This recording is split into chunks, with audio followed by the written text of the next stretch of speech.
Hello, my bookish darlings. First of all, let me just mention that I think my tripod is breaking, so if the camera angle just changes in the middle of this video, we're just gonna roll with it. So, as it is nearing the end of spring here, it's time for my spring reading wrap-up. I'm in a very animated mood today.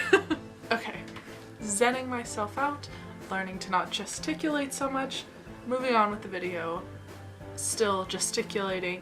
I read a lot of books this season. In the months of March, April, and May, I read all of these beauties as well as one other comic book that I don't have with me because I borrowed it from my girlfriend. And all in all, they were really great reads. I think the reason I was able to get through much stuff this season is because I was encountering really good books, so I was kind of flying through them. So in no particular order, we're just gonna start with these reviews. First book I'm gonna talk about is George by Alex Gino. This book is it's so pure and it just needs to be protected. Too wholesome for this world. This is a children's book. It is about a fourth grader. The narrator is George. She's transgendered, so born in a boy's body, but she knows that she's meant to be a she. And it's so cute and just good. As you can see, this is tiny. It is, after all, a children's book. So some people had a couple complaints about this book, as I noticed on Goodreads, that I'd like to address.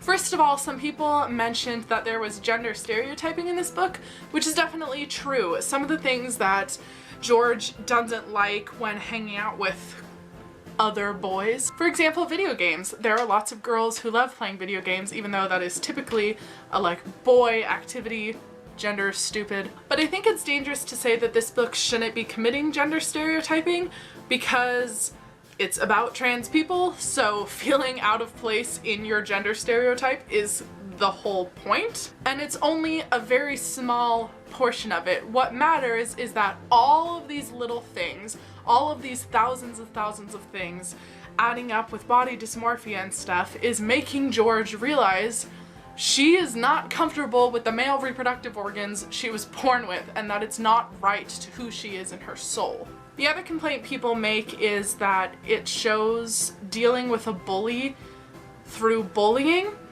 I'm trying to think of how to not spoil stuff. Basically, George has a bully, this boy that's always really mean to her and picking on her, and she retaliates with bullying. And that's not how you should deal with bullies, but I think it's really honest how a fourth grader would react and how they would feel and what they would want to do. And there is punishment involved, so it's not trying to say that it's okay to retaliate to bullying with bullying. I think it was just showing that it's natural to feel that way. This book quickly became one of my favorites, and I highly encourage everyone to read it. Now you might be thinking to yourself, Andy, that was a pretty gay way to start the video. Well, it's about to get a whole lot gayer. This book. Aristotle and Dante Discover the Secrets of the Universe by Benjamin Sonnes. I think it's how you say that. Sorry if I'm butchering it. This fucking book. It doesn't have the right to be this good. I was a little hesitant reading this book because there's so much hype surrounding it. And I'm not one of those people that inherently hates popular books because that's so obnoxiously hipster and it's just dumb. But a lot of times when a thing has a lot of hype around it, it can't possibly live up to that, right? This was amazing! I've heard so many people talking about it on BookTube. Obviously by the cover you can see it has won lots of awards. And it's so I don't know how to explain it without spoiling it. And I think I'm actually gonna make a whole video about this book because I have so many feelings. All in all, it was really great. It was so surprising and just delightful, and I really don't want to say anything about the plot because I think part of what made it so great for me is that I really didn't know what to expect. I also think that this is a perfect book to read going into summer because a large portion of it actually takes place during summer vacation. It's a wonderful coming-of-age story. I'm a sucker for coming-of-age stories. Despite the car on the front, it is not about a road trip. Moving on, because I could very easily talk about Aristotle and Dante Discover the Universe for an entire 15-minute video. But instead, we will carry on and talk about On the Other Side by Carrie Hope Fletcher. Also a very beautiful book. Pretty much everything I read had great covers this spring. I didn't love this book, but I also wasn't mad at it. I'm not a fan of magical realism, just generally speaking, so I wasn't really set up to enjoy this book, but I love her videos and I wanted to give the book a try, and sometimes it's really great to step outside of a genre. You know, just because I typically read fantasy doesn't mean I shouldn't sometimes try contemporary or whatever, right? But I think this book kind of just proved to me that I'm just not a fan of magic realism. It was just too confusing for me. It's too hard for me to get invested in a story and the characters when magic isn't supposed to be real, yet magical things are happening and people are seemingly cool with it, but also not really believing it. There were a couple moments in the book where it just stepped a little too far for me. Without spoiling anything, there is a character that literally removes their heart from their chest, and it just really took me out of the book. I know some people love that kind of literal symbol. Is that an oxymoron? But it just wasn't for me. I did still enjoy the story. I had a really good time reading it, and sometimes that's all that matters. I don't think the stakes were set properly, and ultimately I really wasn't rooting for Evie because I didn't think her journey made sense. For example, the big conflict in her life is having to choose between doing what she wants to do on her own and doing what her family wants, and kind of the financial ramifications of that. But it just wasn't realistic to me. You know, she's having trouble finding a job in her field, and I'm just sitting there like, so work a job out of your fields, you know, work at McDonald's for a while to save up money for rent like all of us have to do. Why is that like a center conflict in your life? So even though I didn't love it, like I said, I still enjoyed the experience of reading it, and if you're someone who likes magical realism, I think you would really enjoy this book. I have in here Rat Queens Volume 3. Now, for any of you who have watched my older videos, you might remember when I pre-ordered this over a year ago, and I was so excited, and I was like freaking out that I finally had it to read. And then I just didn't. I don't know what happened. I just didn't get around to it until now. But I absolutely loved it. This issue is by far the best. They just keep getting better and better. So many feels though. I was not ready for the emotions that struck me, and I mean that as a compliment. I cannot wait for Volume 4 to come out. I'm so excited. These characters are great. The story is funny and heartwarming and raunchy. It's definitely mature content. If you like Dragon Age, the video game series, I think you would like this a lot. Also in the vein of comic books, I read Lumberjanes Volume 1. I don't have that with me because, like I said, that's the one I borrowed from my girlfriend. But it's really cute.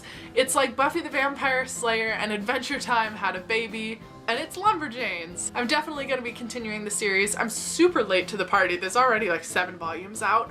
But in a way, I love that. It's so fun when you get into a series and there are already a lot out, so you don't have to wait. So for all of my comic book experiences this month, Rat Queens and Lumberjanes, I cannot wait to continue forward with both of those series. Speaking of series, I read books 2 and 3 in the Heroes of Olympus, Son of Neptune, and Mark of Athena. Rick Riordan writes great books. We all know that. There's no need to discuss it. This series so far isn't my favorite thing. Son of Neptune I liked because a certain seaweed brain re-entered my life, and that's all I needed. It's all I needed. Mark of Athena was good, but it was just a bit too slow for me. I felt like it was getting really bogged down with like side quests and random encounters, and there were sort of just too many secondary characters getting introduced and kind of too many things halting their journey, and I ended up feeling impatient by it, and not necessarily in the fun way of like, oh come on, I want to see him get to the end, but in a sense of, oh, okay, so I have another 2 chapters that are gonna deal with this hiccup in their quest. There is a little bit of a hookup moment though, and that I was not angry about. Anyway, I'm definitely going to continue reading the series. I only have 2 more books to go, and it is really fun. I just felt like Mark of Athena got slowed down too much, so I'm hoping that books 4 and 5 will kind of pick up the pace. And the last book I'm going to talk about is a nonfiction book, The Highly Sensitive Person by Elaine Aron. This book was good, but kind of made me roll my eyes a bit. HSP is both very complicated to understand and very simple to identify. If you are not HSP, you probably won't get it, but if you are a highly sensitive person, I think you'll be easily identified. There's a little, I guess, quiz is what you would call it in the beginning. Let's see if I can find it. It says, are you highly sensitive? Before you spend your money dollars on this book, you might do the checklist and see if it applies to you, but honestly, if you feel like you're highly sensitive, and I don't mean emotional, I don't mean like your feelings are hurt, I mean sensitive. You're aware of things that aren't obvious to other people, even though they're very obvious to you. You're more prone to allergies. Like, sensitive is a much bigger word than just sensitive in your feelings. If you feel like those sensitivities have made your life harder, get this book. Who cares if a therapist would label you as HSP? It might still be helpful to you, so give it a read. I genuinely found this book helpful. It was really interesting and a really good tool to use for understanding myself. It's just that sometimes it was a little too self-helpy. There are just a couple analogies in here that really made me cringe, like talk to your body as if it's an infant that needs cared for, and you are a seed, how can you grow if you're planted in dirty soil, and things like that, where I totally got the meaning and I knew what Elaine Aron was going for, but the way it was worded just made me like, God, no. So if you could get past that and just read the actual advice, I think would be good for you. Unfortunately, it kind of skipped over some sections that I would have really liked to read about. For example, in romantic relationships, there's literally like 3 sentences that talk about sex, and then she like runs past it, and I think that would have been really interesting to learn more about.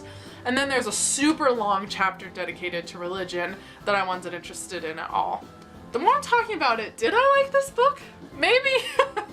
Maybe I just liked the fact that this book exists and it was good to feel understood. Well, now I'm not really sure how to end my little discussion of this book, but give it a read. It'll at least make you think. And that's it. Those are the 8 books I read in spring of 2017. I hope that those reviews will guide you to books that you would enjoy and away from books that you just know that you won't like. And where was that sentence gonna go? Alright, I gotta end this video because I'm like super hyper today. I think it's because I just drank a big soda and now I'm like, yes, books! No, that's how I always am, regardless of soda. I hope this video finds you well, and I will see you next time.